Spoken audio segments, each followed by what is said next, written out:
একই ফোনের দাম, কিন্তু ডিসপ্লেতে বিশাল পার্থক্য। অ্যামোলেড, পিওলেড আর ওলেড, এই শব্দগুলো শুনেছ ঠিকই, কিন্তু জানো কি কোনটা তোমার জন্য সেরা?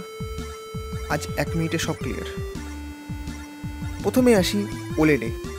এর ফুল ফর্ম হলো অর্গানিক লাইট এমিটিং ডায়োড। এখানে প্রতিটি পিক্সেল নিজে আলো দেয়, ফলে কালো রং একদম ডিপ আর কন্ট্রাস্ট চমৎকার।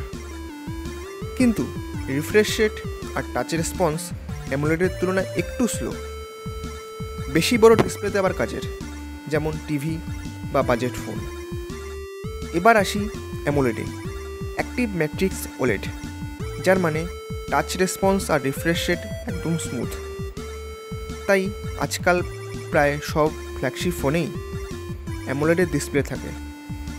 এতে কালার আরও বেশি ভাইব্রেন্ট, ব্যাটারিও একটু কম খরচ হয় ডার্ক মোডে।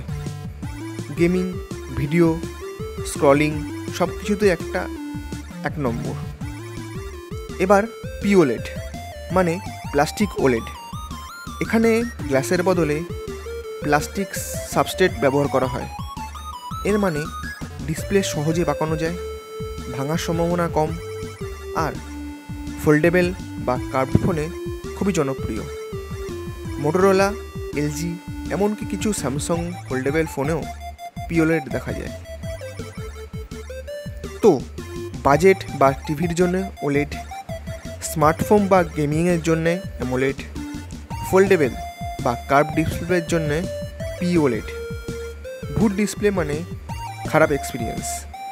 এমন ক্লিয়ার টেকটিক ভিডিও পেতে চ্যানেলটা সাবস্ক্রাইব করে পাশে থেকো। ধন্যবাদ।